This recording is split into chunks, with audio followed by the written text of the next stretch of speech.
Hey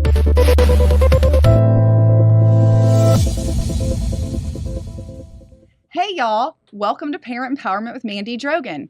I'm Mandy. I'm just a mom sitting down having real conversations with real Texas parents. Today, we are joined by Brady Serafin, the CEO of Cedar Crest Health Systems here in Central Texas. Brady is going to talk to us a little bit about the mental health crisis that we're seeing not just in Texas, but really across the whole country, and how we can do better within our schools and our system to take care of our vulnerable populations. Brady, thank you for Mandy, joining thank us. you so much for having me today. This is a topic that's obviously near and dear to my heart. That's why I'm here. I've been in this space about 31 years, and I've had the opportunity to work in several different states. And I never really knew this world existed until I started in my early 20s after I graduated college working in this space. You know, I always blamed my parents for being abusive and neglectful because I didn't get everything I wanted when I wanted it, right? And so day one, I was 23 years old, graduated college a couple months prior. Day one, I was investigating child abuse. They gave me a case, and I instantly walked into a world that I never thought existed. First day, 3 children had to be removed from their home because their parents had taken off. They were there for 3 days by themselves, with the oldest one being 3 years old. And so this was prior to cell phones and all of this other stuff. I'm knocking on neighbors' doors trying to get somebody to get a phone because they didn't have a phone. And this 3-year-old was taking care of her 2 siblings and was doing a remarkable job. But instantly, I'm thrown into this world that I didn't know existed. I'm saying, man, there is a population out there. And so for the next several years, I did abuse and neglect investigations. The next several years, I said, these young folks that we're working with, these families that are in crisis, we need to do a better job. We don't know what exists. I would go back, and my mother was in healthcare. She's a nurse. I'd go back and talk to her about it, and she's like, yeah, we think there's problems, but we don't really know that those problems exist to that level. And so it's really created, for me at least, a career path that, you know, I'm incredibly passionate about. We need to do more. I've always felt as though we need to do more. So everything that I've done over the last several years is an attempt to do more, educate the population in terms of what is out there, what we're dealing with, how difficult it is for a lot of folks that we have no idea. It could be your neighbor. It could be people that you go to church with. It's people that are sitting in your classroom. When we look at statistics for individuals that are sexually abused, it's probably 1 in 4, right, that suffer from some kind of sexual abuse tragedy. And so to think that our young folks aren't going to school with those individuals would be naive. We need to do a better job in terms of educating our educators, in terms of educating our parents, educating our community members, in terms of what's out there and what people are struggling with. So I found this vulnerable population that's underserved. And they're not just underserved here in Texas. As you said, they're underserved in the country today. And so I've had the opportunity to work in 5 different states, and really over the years, probably about 40 different states in terms of just working within their systems. And stories are very similar. But a year and a half or so ago, I came to Texas, and I find that it's even more dramatic, unfortunately, here in Texas. Behavioral health, mental health is kind of on the back burner, and I hate to say that. There are a lot of really interested folks in this space, people that truly care about making a difference in somebody's life. But I don't think we know, as in general, the population doesn't know, the public doesn't know what it really means. You know, I have people all the time telling me things like, why aren't they just putting up a razor wire around that hospital or doing something like that? And I sit there and I look at them and I say, so you want to take individuals that are struggling with a mental health crisis and put razor wire around the hospital? Is that the response that we really want to have? And that's more common a response than I get, well, hey, what can we do to make it better? I can tell you from being in this space over the last, again, 30 plus years, the only way we're going to make this better is if we do it collectively. Independent operators can certainly have an impact in terms of that. But if we don't educate the public, we don't come together as a population and look at what this means. What does it mean to that young person who's struggling with these complex traumas, these mental health crises, not being served in the most appropriate way? What does that mean for them and that family? And we don't recognize that. I mean, we're going to continue to struggle with this, and it's only going to get worse. So I'm here today to talk about what we need to do. How can we do it better? And what are the outcomes when we do it right? I mean, we can have tremendous outcomes for people that are really in difficult spots if we collectively look at this problem and engage in the right way. Thank you for being here to talk about what is oftentimes a subject that is pushed, you said, to the back burner, that's hidden in a closet, that people don't want to talk about. What we're talking about is the kids that have severe trauma, neglect, oftentimes resulting in behavioral issues, violence. And it's really important when we're talking about the parent empowerment movement, that fourth pillar, which is choice. And not enough parents have choice across the board, but particularly the parents of the children that you are serving, some of whom don't have their parents in their lives, but those kids. And so let's explain to our viewers. So Cedar Crest is a hospital facility that has a partnership with the UT charter schools, so that you all can serve kids that, to be very, very honest, often end up on the news for really awful reasons. Yeah, so I think you have to have a complex system to serve a complex population, right? So if you have a 12-year-old that has a history of complex trauma, right? An individual that has a history of being trafficked at the age of 12, that has a history of substance involvement, abuse and neglect, that's a different need set than somebody that comes from what we would consider a normalized home setting, right? That person in that setting has a particular need set as well, but the individual that I'm working with or that we're talking about has a very unique need set. Mm-hmm. And when we put people into settings and just say, hey, the general population is going to go to this setting and we're going to try to meet the needs of everybody, you're not going to get that accomplished because we don't understand it. Right. Not everybody can have the unique training and the unique understanding of what that person is dealing with. Somebody that has been a victim of sexual trauma at the age of 12 versus what somebody with dyslexia is dealing with. Right. Those are very two different need sets. And so you need to have an environment that's a trauma responsive environment, trauma informed care. You need to have an environment that can understand the complexities of that person and tolerate some of the behavioral reactions. When we talk about violence in young people, right? Typically it's a behavioral reaction. Yep. It's done out of fear more than not, right? They don't know what the most appropriate response is. Somebody's tapping into a place that they're very uncomfortable with, right? They're talking about the traumas. They're starting to develop a healthy and appropriate relationships, and that person is pushing that person back, and they have a response. Mm-hmm. And unfortunately, a lot of times, especially as a young person, that response is violence. Yep. It's not that person's not a bad person. That it's person a kid. doesn't. I mean, you're saying person, and of course they are a person, but we're talking about children here. Children. Yes. They're children. Yes. And so a lot of people will say, well, that's just a terrible child. Yeah. And I always come back to them and say, it's not a terrible child. Every child I've ever worked with has promise and potential.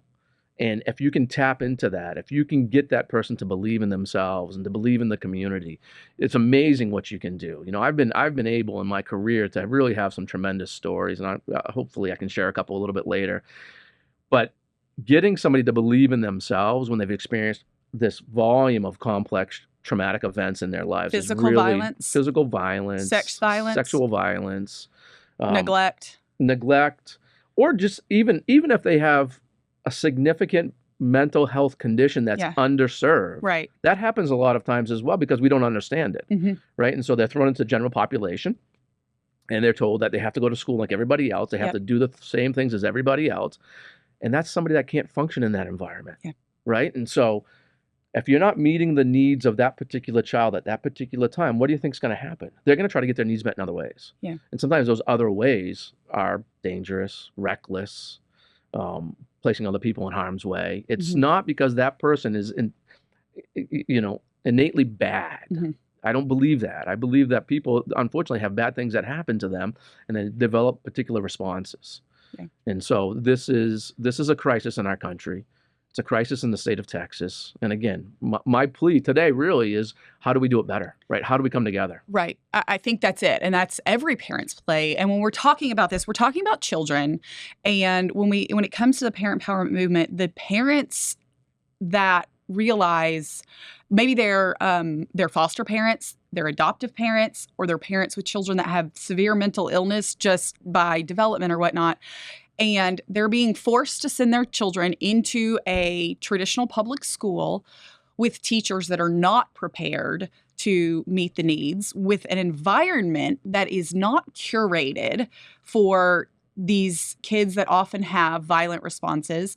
And I think it's really important because I know recently, well, obviously we saw the horrific events that just played out a few weeks ago in Georgia, where a student killed 2 of his classmates and 2 teachers, wounding others. I mean, just the nation was gripped with just, I'm getting chills because it was just awful anytime you see that.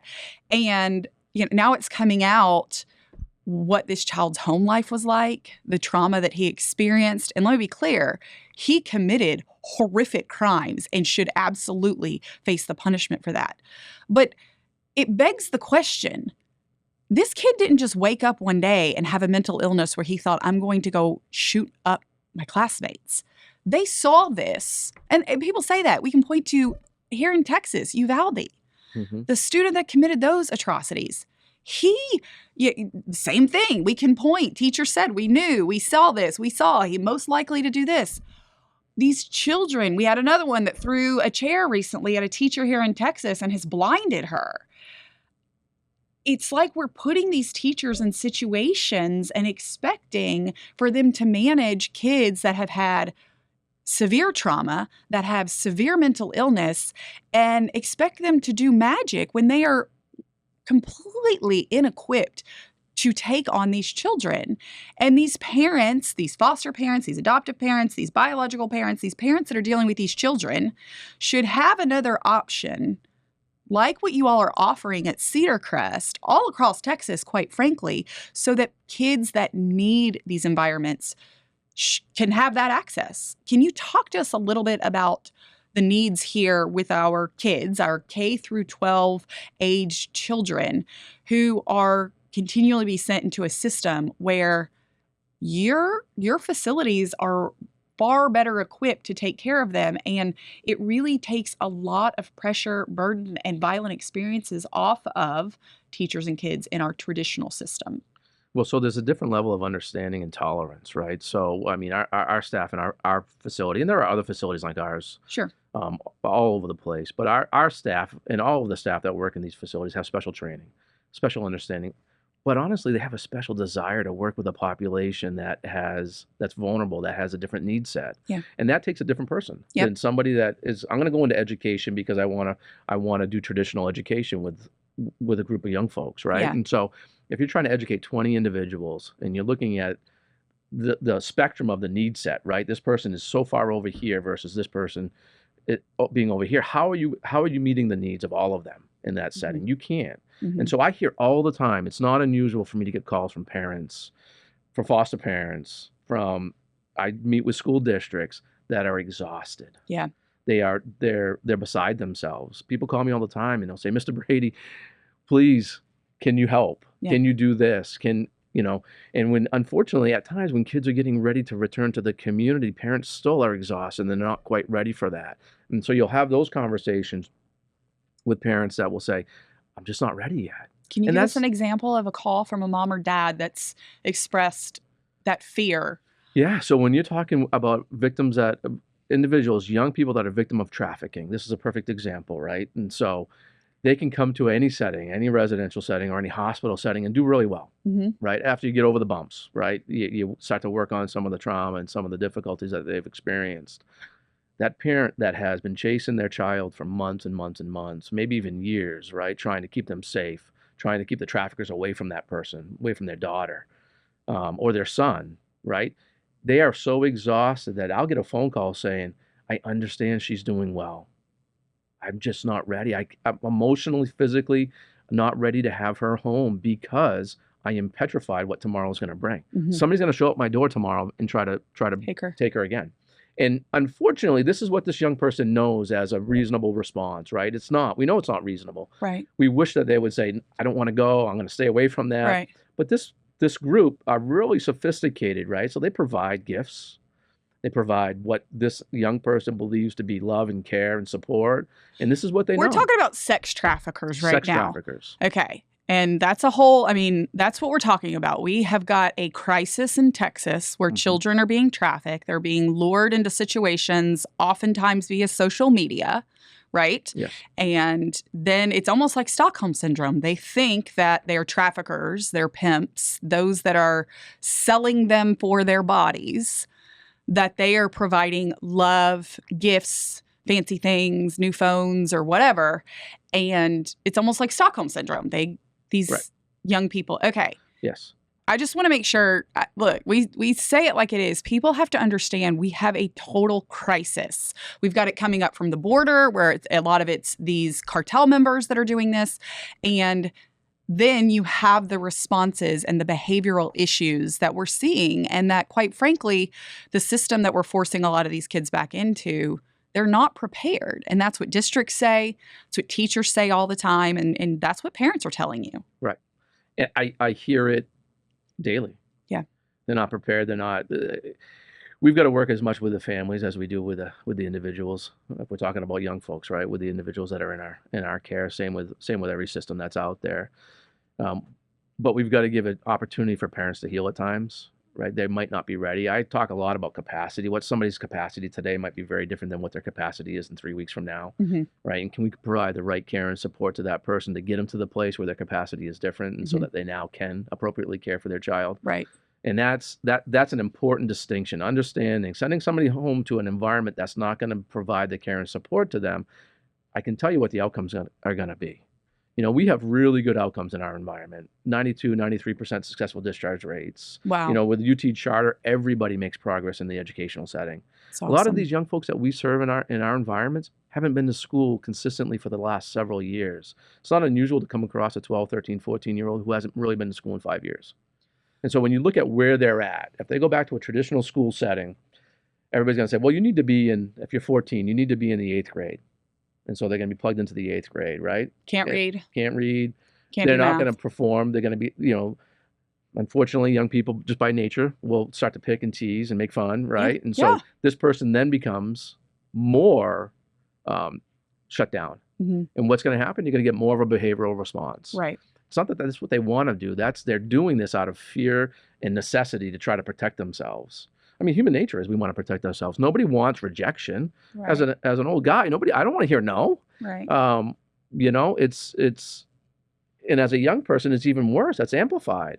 So when we talk about the population that we serve, a good percentage of their time, they've been in that environment where maybe it's a learning disability, maybe it's because of complex trauma, maybe it's because of, abuse and neglect or even more horrific things, right? Criminal things that have happened to these people. And they've been told this, right? They've been told no. They've been told they've been put down. They've been shoved off to the side. They've been said, well, this is just a terrible young person. And I'm telling you, it's not a terrible young person, right? They need somebody to care for them. They need somebody to love them. They need somebody to support them in an appropriate, healthy way so that they can make progress in their lives. And I'll tell you a quick story. I worked with a young lady from Texas who was in 100 prior placements. 100. 100 prior, meaning foster homes? 32 foster homes, and the rest were residential treatment settings around the country. Okay. And so her response was to push every single person away that showed any interest. So they're going to leave care. anyways. I mean, that would be what she was trained to think. And so her behavioral reactions were really challenging, right? Can you give us a couple examples? Property damage. Okay. Was physically aggressive with peers. Was physically aggressive with staff. Okay. And so it was pretty frequent that I would have somebody come to me and they'll say, Mr. Brady, we got to look at something else, an alternative setting.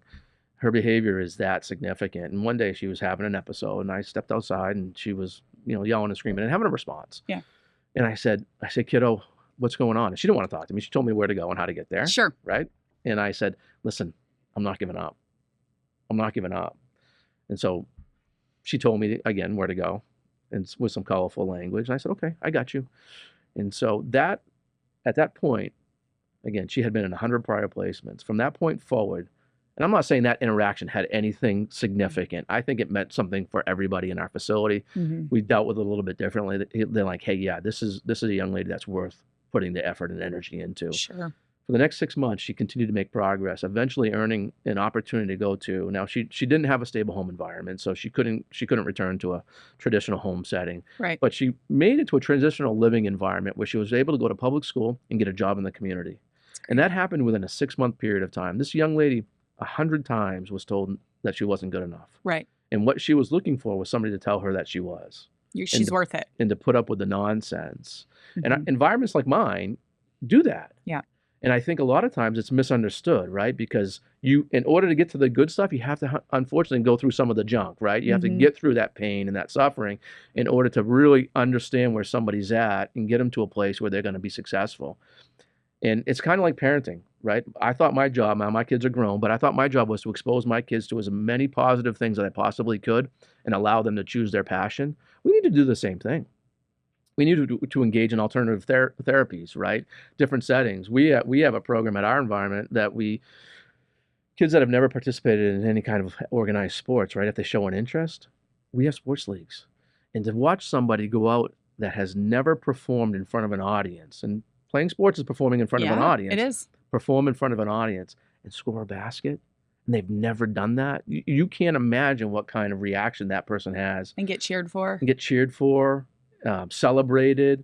She's coming back to the bench, or he's coming back to the bench, and everybody's high-fiving, and they've never had that.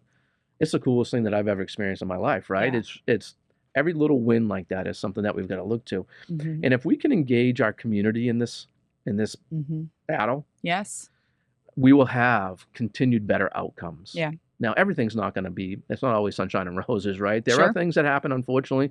People aren't ready for care at times. There are things that happen where behavioral responses need to be dealt with in a different manner. Mm-hmm. But I can tell you that's a small percentage. And if we collectively work on this problem, and that's why I'm really happy that you're talking about this, right? If we collectively work on this problem, I guarantee you we'll have better outcomes. Right. I tell the story all the time to folks, new class that is coming into work in our environment, whatever.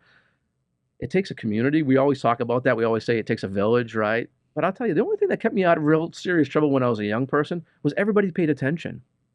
I got, if I did something silly, the store clerk stopped at the house and had a conversation with me. My Little League baseball coach would stop by on a Sunday afternoon saying, hey, what's going on? The teachers, right? Today we're so isolated, and in part because of social media are the things, right? We're so connected, but we're so isolated at the same time.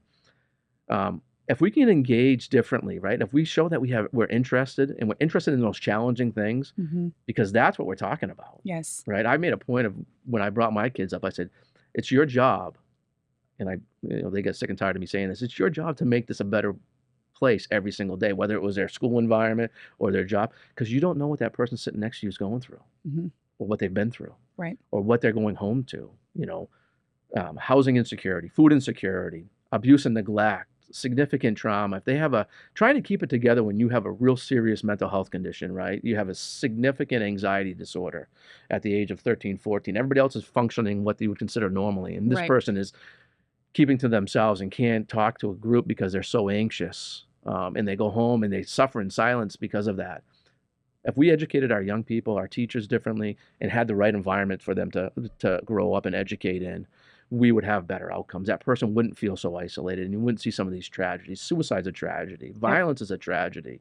The school shootings that are going on, that have gone on around the country, as you said, the one in Georgia, there was a year ago, it was identified to law enforcement that this young person made this claim. How much more powerful would it have been if the community had come together at the same time, right? Said, hey, we're the neighbors. We notice this. What can we do to help as well? We want to avoid this. We want to help prevent this from happening.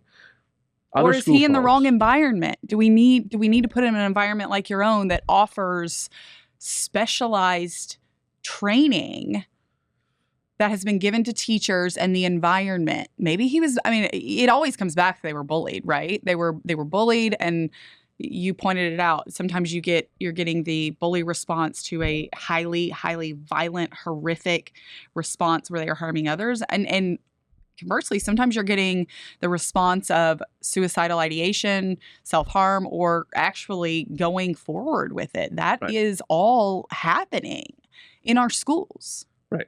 Right. The extreme response that we hear, Uvalde and the shooting that just happened in Georgia, the most horrific, right? Yep. But there's a response every single day of some sort, not to that extreme, but people are suffering every single day. Yeah. And whether it's with suicidal ideation, whether it's suicide itself, whether they complete that event, whether it's just fractured relationships that they're never going to mend, right? It's there's a crisis. You said it when you started the show. There's a crisis in our country. There's a crisis in the state of Texas. We need to do a better job of recognizing it, identifying it. And we need to stop saying, it's just those kids need to go somewhere else or they need to do something different. We need to say we need to put those kids in the right environment so that they can succeed. Yes. Right. And that's the conversation that we need to have. How do I help that child who is struggling the most get into the most appropriate environment so that they can be the most successful for their life? Yes. And I tell you, when you do it and you do it right, it's tremendous outcomes. Mm-hmm. When you do it wrong, we know what the outcomes are, right? And it might not be as tragic as the school shootings that we're talking about, but that person might struggle for the rest of their life, might develop behaviors that are going to involve them in the criminal justice system, might develop behaviors or habits that are going to involve them in the homelessness population. I mean, it just, the outcome, if we don't do it right, is so significant for that population and those individuals that our only choice is to look at it differently, do it better, have these collective conversations about really what are we struggling with, and how do we get to that place that it makes sense. That 100%. And one of the things you said the word many times, environment. There is such an important need for the population of children that you're serving. They have to be in a specific type of environment to deal with their trauma, their past, and try and set them up for success in their future. So given the work that you all are doing at Cedar Crest and that charter partnership with UT Charter Schools, can you talk a little bit about the number of children that y'all currently serve, but really what you see the needs being throughout Texas? When you said that Texas is not meeting the needs, particularly of this really vulnerable population of children. Share with us a little bit about how many y'all serve, kids that you don't have the space for, and how we really need to come together and recognize that schools like your own need to be available to families that are struggling, to children that don't have families, but they too need the type of environment you provide. Sure. So there's, in our particular setting, we have 90 residential treatment beds. Okay. Right. And those remain full most of the time. Mm-hmm. And how many referrals and how many individuals can we not serve? I mean, there's hundreds of individuals every single month that you can't serve. Now, there are other environments in the state of Texas that serve a similar population. Mm-hmm. Bigger ones, smaller ones. There are a lot of interested people that are trying to do the right things for this group, right? Yeah. The complexities come into, right, what does society recognize as, is this a valuable service line, and then should we be doing this? You'll run into people that will say, well, just because that individual has a behavioral reaction, we just need to lock them up. Right. That's kind of a big percentage of folks out there, a large percentage of individuals will have that response. And they're not, in that setting, they're not going to get the care and the support right in the structure that they need, right? So if somebody has a behavioral reaction in one of our classrooms, we'll take them out. We have our therapeutic team that's on site all the time, right? They're trained 7 days a week that are trained in this particular population. Okay. I think that's important because I think we're sending a lot of these kids into our public schools and expecting teachers that absolutely do not have the training. They do not have the skills. They've gone through a traditional teaching certification, and we're sending these kids that require really highly specialized professionals to help manage their outbreaks, their outbursts. What did you call it? You said they were having an episode or something? Yeah. An episode. Yeah, but these are really trauma responses, right? Violence, throwing things, getting aggressive. And we're hearing about it constantly from teachers in particular in our traditional public school system, and they are not equipped for this. Right. And they didn't sign up for it, frankly. They didn't sign up for it. That's why, quite frankly, a lot of them are leaving, right? It's this narrative that it's about the pay. No teacher goes into teaching for the pay. They have a calling in their heart, right? And they didn't sign up for this. Yep. They didn't sign. I know my daughter, who's now in kindergarten, her pre-K teacher was phenomenal. I mean, I could not speak higher of her. And she was in the K through 12 system and said that she had to leave. She was an older lady, not old, but, past her 50s. And she said, I have a heart for teaching. I'd like to be there, but I couldn't because the violence and that I was being assaulted. And And we don't Can't. have the support that we once had. Right. Right. So teachers, so I talk a lot about capacity with our staff, with our individuals that we're serving, but we got to also look at capacity with the folks that are doing the work in our public school settings, right? Yeah. So if you didn't sign up for this kind of response, right? So you want to do 8th grade math, Right. right? And so you signed up, you have a passion for math, and which Mhm. I super appreciate everybody's passion, Yeah. right? But then you have you have 95% of your class doing really well. This one young person is really struggling, has a behavioral episode or a response that is outside the norms, Right. right? They stand up and tell the teacher, go F off. Yes. We've seen teachers get assaulted in those Yes. environments. Is that because that young person woke up that day and said, hey, I'm going to get that teacher? No, it's that person's having a response to whatever's happening, and they don't know how to appropriately manage it, right? So environments like mine have the education, the training to appropriately manage that, right? Yep. And so not just saying, hey, we're just going to suspend you, because that's not an option for us. We don't do that. Right. And so sometimes that's what that person wants. I get suspended. I don't have to be in the classroom. I'm not going to get embarrassed. People aren't going to make fun of me. They're not going to bully me. I don't, I can go do other things. Right. And if they unfortunately are victims of trafficking, it's an opportunity for other folks to engage, prey on them. to prey on them. And it's a real challenge. And so I can empathize with our educators today, because again, you're trying to manage 95% of your classroom in a particular way, and you have, I say 95, maybe 99% of your classroom in a particular way, but 80% of your time is focused on trying to manage this particular crisis. And so I'm not meeting the needs of this person, nor am I meeting the needs of these other 98% of the population. And is that right? No. I think we've got to do a better job across the board, right? I mean, we've got to look, identify, train, support each other in ways that don't make this necessarily a bad thing. And all too often, we simply want to point the fingers, and we want to say, well, it's this person, or it's this person, or it's that young person, or it's this family. Well, unless we believe that all of these people are just ill-intended, right, and just want to do harm, which I don't believe that to be the case about anybody for the most part, we've got to look at it differently. We got to say, we're just not meeting their needs. We've got to engage in an environment that meets their needs differently, so that that person can succeed. Because Mandy, who doesn't want to succeed in life, right? When you succeed, it's a whole different set of emotions and chemicals that are flooding through your system, and feeling pride, and that's just way different than constantly feeling like you don't know what you're doing, you're not good enough, people don't care about you, there's my family's not going to take me home. That's the struggle that we deal with. So if we can do a better job on this end of it, right? Coming together is step one. Identifying is step two. Employing and putting in place the right services is step three. And then supporting those services, right? One of the things that I've always done in my career, again, I've been in this a good while, is try to engage as many community members as I possibly can in our environments. You want to come in and you want to volunteer, you want to help tutor somebody who's struggling. If we can do it with our young folks that are in college, I think it's a really good thing, because honestly, a lot of them will have similar stories, and we don't want to engage in that, my story, your story type of episode. But for young folks that are struggling, that are in our environment, to see other young folks that are succeeding and that they care about this young person. And so we've done it, and I've seen tremendous results. And kids will tell you, hey, this therapist was great. They did a lot of really good work with me, and they helped my family. But this other young person who's in college, who's playing football, really, sealed the deal for me. It really allowed me to see things differently. Really me a lot, because me, at being my age, right, a young person who's 12, 13, 14, they don't associate with me. Right. And depending on what their background is, I mean, I'm as much a foreigner as anybody. Right.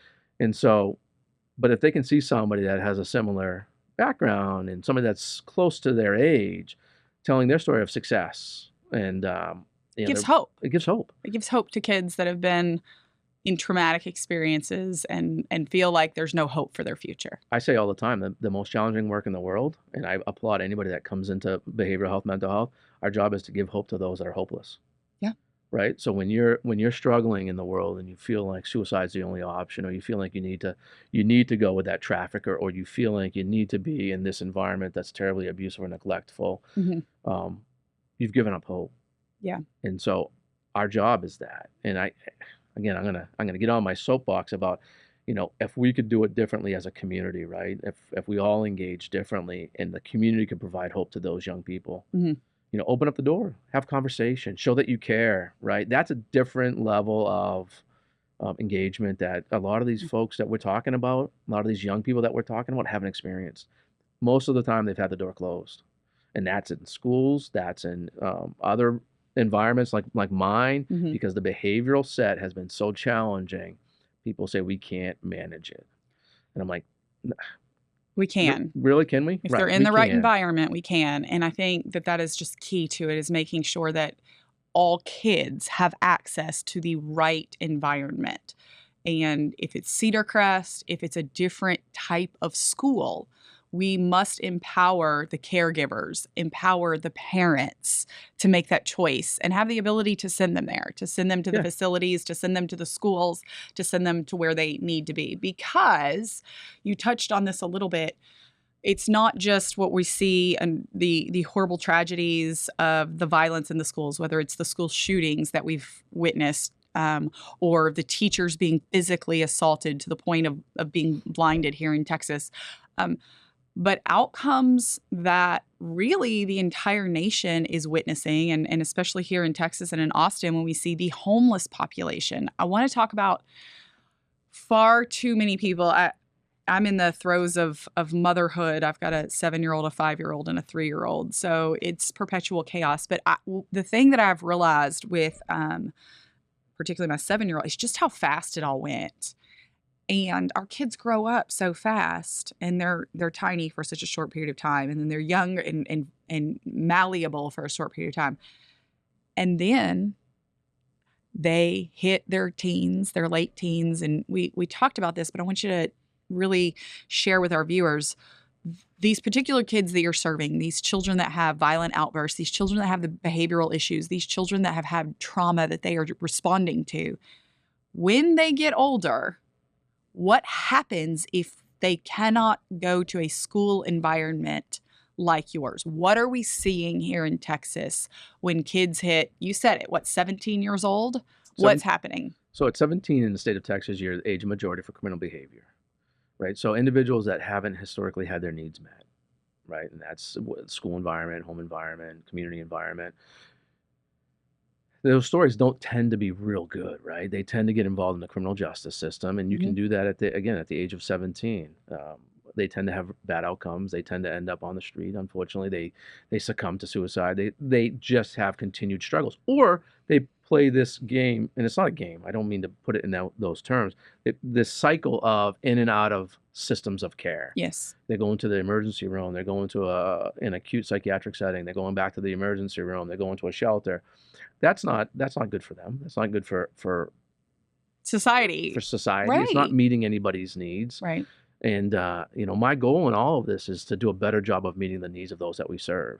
And so we need to collectively meet the needs of those that we serve. We need to understand, what is complex trauma? What does it mean? What is this behavioral reaction that we're seeing from somebody?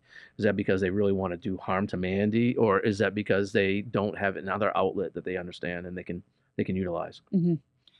Yes, that's exactly it, is when we're talking about particularly the K through 12 age kids that are being herded into a system simply because they live on a certain street, or their families are zoned somewhere or whatnot, and they're not getting the right environment. They don't have access, and they should, because as you noted, the young man in Georgia that committed the atrocity, they knew. And they kept sending him back to the same school with no care, like the trained teachers and I'm not sure exactly what your title is there, but the teachers, the caregivers in your school and facility, they just kept sending him back to the same place without meeting his needs. Right. And clearly it has resulted in horrific outcomes.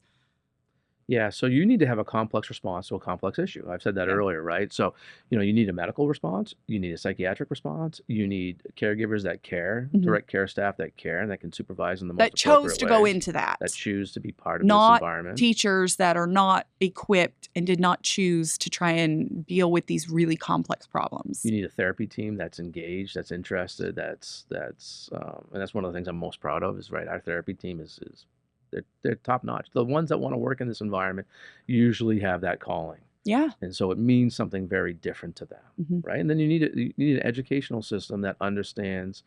And I use the word tolerance, but you can tolerate some of these behavioral responses because you understand what the complexities of that individual's history might be, right? What's the trauma that they've experienced? Now, you don't have to know every single thing, every detail about somebody to understand that they come from a complex Right. traumatic background, Right. right? But we know that we're going to get particular responses. So if we understand that on the front end and we have a reasonable response to that when it happens, Mhm. and it's not just yelling and screaming and throwing things, right? It's a different response. We're engaging in a therapeutic component so that we can appropriately manage and de-escalate the situation, and so that we can get back to baseline and then we can participate again. Yeah. Because in a normalized setting, a traditional school setting, that response is met with suspension or expulsion.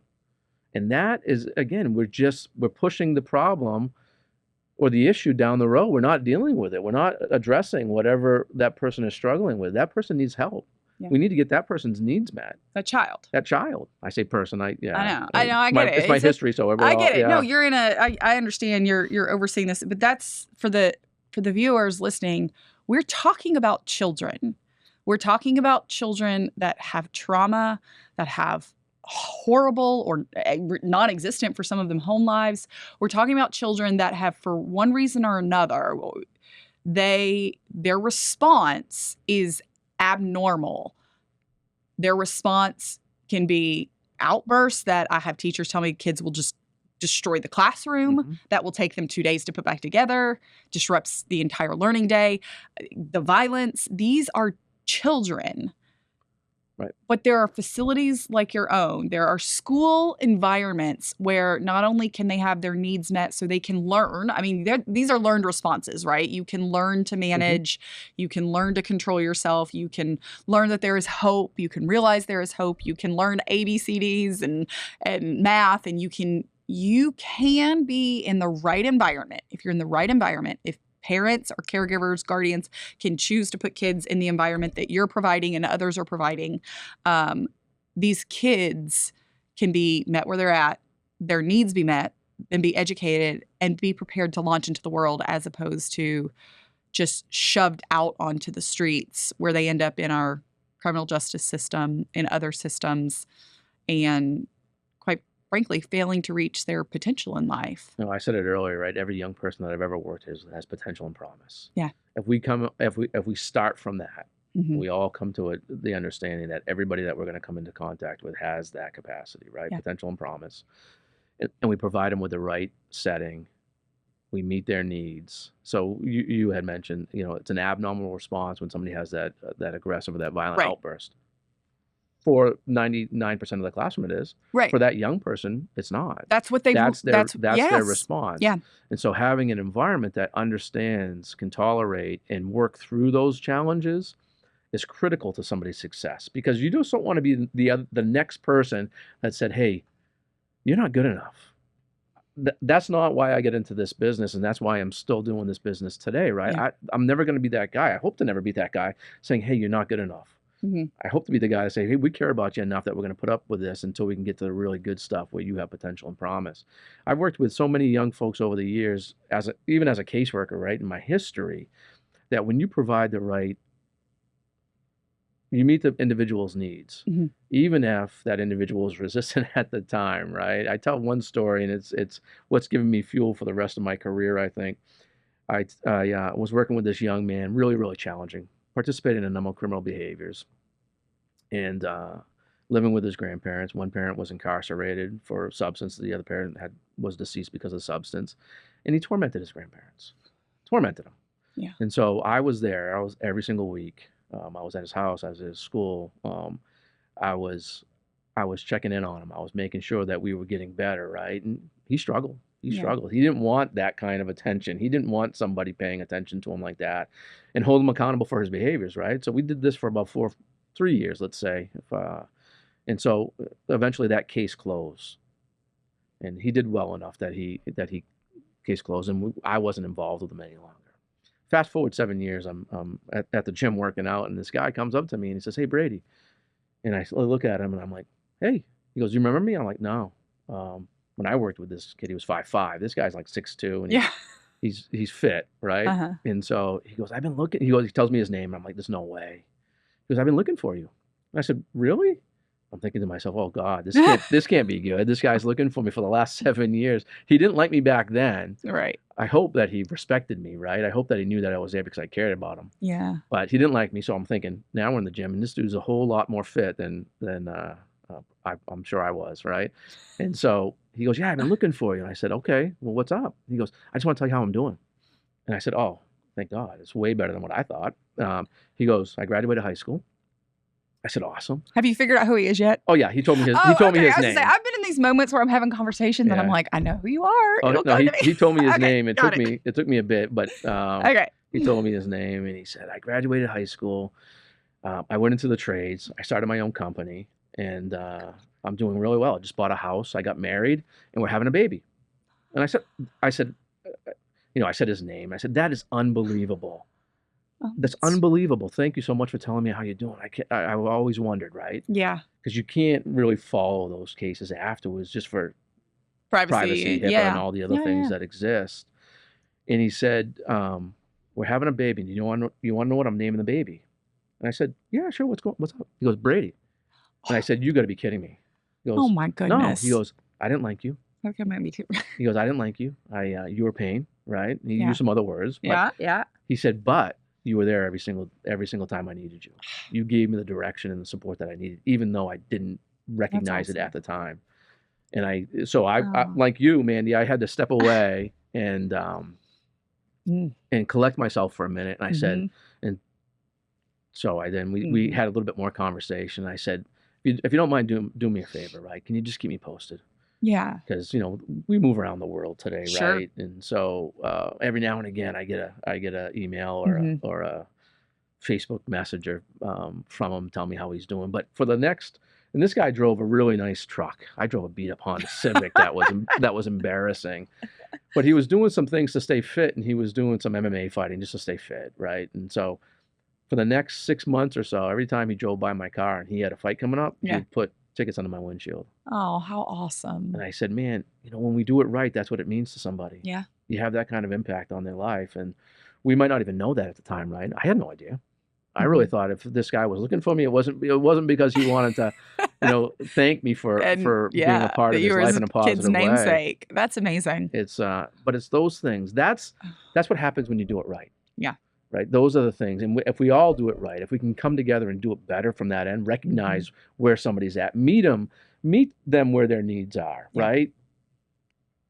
Don't give up on individuals. Mhm. All too often we shun folks that need mental health services. We shun families that have a child that's struggling, and we say, well, just push them off to the side and you go there. If we stay interested and we stay involved, anytime somebody comes back to a community, if they have a sense of community, if they belong to something, their chances of success are tenfold comparatively. Right.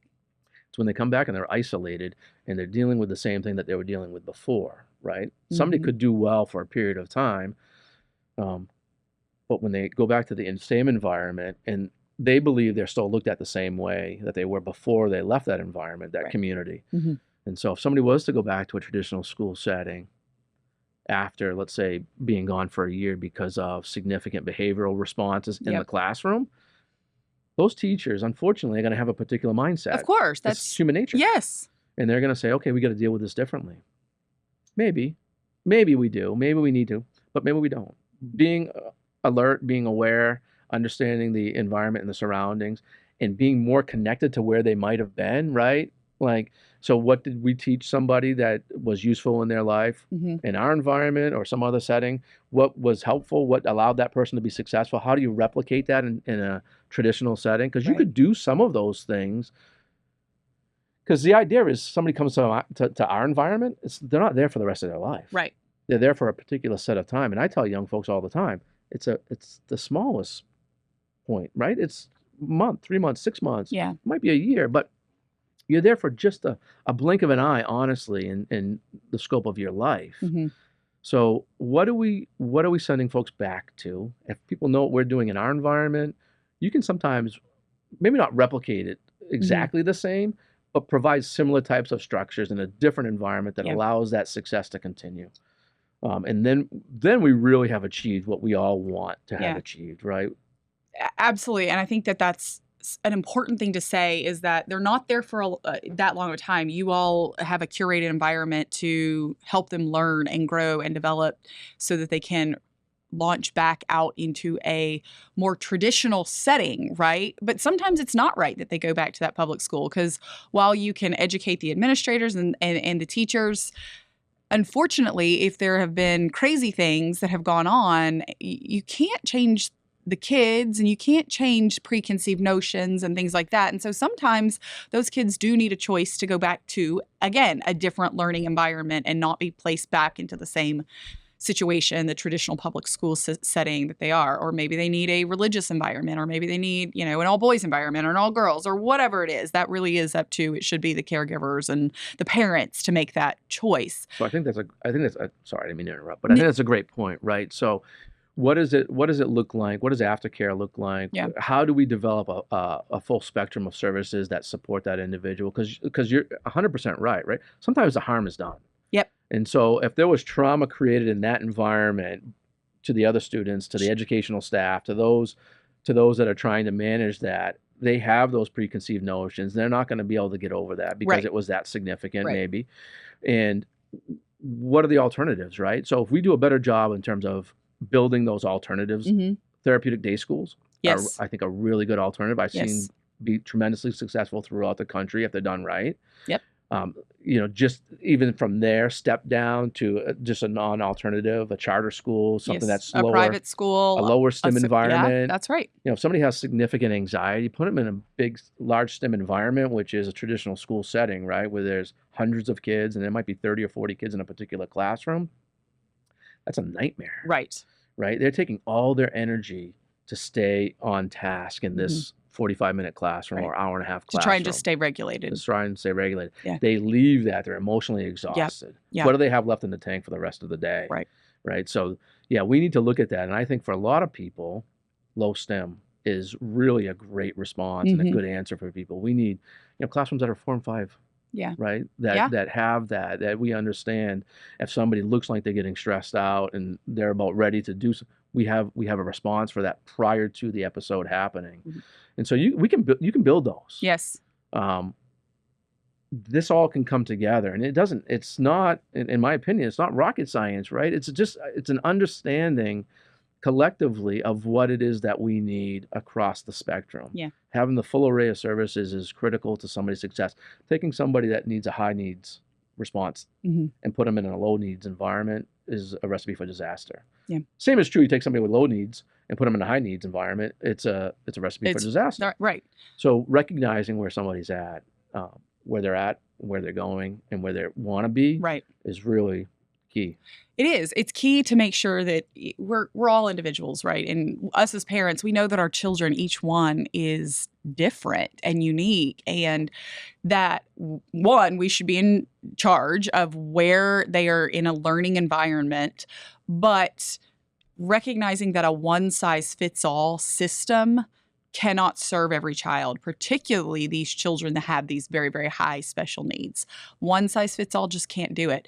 You touched on something that about that beautiful story about the young man that you worked with and helped put him on the path to going to career and technical education, then clearly succeeding because he started his own business. He now has a family, which is, that to me is part of the American dream. I could not have any more joy in my life than my family, my husband, my children. And that is really beautiful. So to do that CTE, career and technical education, is huge. A lot of people don't realize this, that we have a real crisis, particularly for our young men. Not just the entire system where a lot of them are being over-medicated for being hyperactive or claiming they have ADD when they're just boys and they need to go out and have, 2 recesses a day or whatever. But then when we get to that high school years, the narrative of 4-year college for all that unfortunately has kind of been crammed down a lot of kids' throats, that if you don't, this mentality, if you don't go to a 4-year college, somehow you're a failure in life. When the reality is that so many students, particularly our young boys, could be going into these career and technical educations. We're talking HVAC, welding, plumbing, oil and gas, these fields that provide a great living, that set them up to be happy, because a lot of times males want to work with their hands and do things outdoors. And that's something that education savings accounts and empowering parents can really do, is take kids that don't want to be in the traditional system. Recently, a couple years ago, they passed laws to lower the age of starting HVAC, plumbing, electrical, and several others so that kids can start this in high school. 16-year-olds can be working their way to doing exactly what this young man did. And it's really important to talk about that is a path that kids need. Those are, and I've seen this done successfully in other parts of the country, right? So those technical high school type settings, Yes. right? So you do traditional education for a couple hours in the morning, and then in the afternoon. Some of these high schools even have you out in the field working, right? So you get your education, but then you're doing real field experience. Right. I have 3 kids. They've all gone to college. They've all, worked on master's programs, and that. I talk with my youngest all the time about, he's like, Dad, why did I do this? It's not for me. I don't want to do what I went to school and studied. Yep. He goes, so I say, buddy, develop a skill, right? And so he's plumbing right now. That's awesome. And he's like, I much prefer to do this today. Maybe tomorrow I want to do something different, but right now, I'm like, you will always have opportunity if you develop skills in your life, right? Whether it's plumbing, it's HVAC, it's electric. Make a good living too. Make a good living, provide a valuable service to individuals. Because if we don't have those people, we're stuck. We're in a bad place, right? Yes. So, thankfully he still listens to me a little bit, right? And so he's developing that skill set that he'll use forever. If he chooses to do something else 5 years down the road, then that's his choice. Yes. But he will always have valuable skills, and he'll always have opportunity in this world. So if we could do that for young people more frequently, and we didn't say that everybody has to be in this traditional setting and has to go on to to college. Yes. I went to college. It worked out for me, right? So I needed to do what I found to be my passion in life, which was really valuable. But if I was in school today, Mandy, I'll tell you what, I am annoyingly hyperactive, right? My wife will tell you that it's brutal every single day trying to just keep up, or having to listen to you nonstop, right? Because as you can tell, I've got to be doing something. I'm either moving or talking, or that's just the way my body is developed. That's my chemistry. And so, had I chosen to go into a trade, that would have been the right fit for me, because that's my kinesiology. That works. Yeah. And if we can develop these high schools that allow our young folks to utilize those skills that they're going to be best at, right? That they're going to fit their need. We'll do better in the world today. And so these hybrid classroom work experience settings are really valuable. They are. And I want to do more of that, frankly, in our environment. I haven't had the opportunity yet, but we're gonna get there. That vocation is a bigger play. Well, we're going to get ESAs passed, education savings accounts passed, in the upcoming 89th legislative session, and your kids will have access to be able to go use that money at Texas State Technical College, at a whole list. You all have community colleges right there that are offering this training where you don't have to reinvent the wheel. You can go, these kids can get the training, they can get the services they need in the environment that you're providing, and prepare to launch into the world. I love that you said that every kid has promise and potential. And something that I would add to that, when you were saying that, I thought, and every kid has purpose. We all have a purpose. And really being able to ensure that these young people in our system, they have their needs met in the right environment so that they can fulfill their purpose in life is crucial. Well, before we wrap up, I would love for you to look in the camera and talk to the parents of Texas that either they're struggling with a child that has some emotional and behavioral issues, or that are trying to, understand how they can really get involved to see that their own kids or the kids in their community that might be struggling could really utilize an environment like the one that you're providing at Cedar Crest. Well, so the reality is, I think we're all struggling with something. It's how we manage it that defines us as individuals, right? And so if your needs aren't being met in traditional settings, there are opportunities and there are alternatives out there. And I think that if we collectively as a society said, listen, we're not gonna push this set of people to the side any longer. We're gonna recognize and we're gonna identify that we need to come together and work with individuals in a different way. We need to support the services that are being provided to the most challenging individuals, the ones that have the greatest needs, that have experienced the most complex trauma. Um, we'll do it better and we will have better outcomes for those individuals that are there. There are resources available. Don't be afraid. Reach out to programs like Cedar Crest and other behavioral health systems that can provide the support that you need. Talk to individuals that have had experience around the country, like myself. Give me a call and see what opportunities are there. Even if our setting isn't the right setting for you, I love pointing people in the right direction so that we can provide the services that families need. Because I honestly, I believe that every single individual that I've ever worked with, every young person has potential and promise. And to your point, purpose gives us value. And so when we can tap into somebody's purpose, we are going to have better outcomes. Collectively, we'll have better outcomes. Our society will be better. It's just, we have a lot of opportunity here, and it'll take all of us to reach our collective potential in this environment, but we can do it. So again, my plea is, let's open the door. Let's start the conversation or continue the conversation. Let's not be afraid of having a challenging conversation about somebody who's really struggling, and let's get them the right services that they need. Brady, thank you for being here to talk to the parents of Texas. Thank you for all the amazing work that you're doing at Cedar Crest. I truly believe that you are doing God's work in serving these communities, serving these kids that are struggling, putting them on a path to success in life. We're so grateful for all the work that you're doing, and certainly look forward to helping the schools like Cedar Crest expand and grow to serve our most vulnerable populations. Thank you all for joining us today on Parent Empowerment with Mandy Drogin. And now you have the power.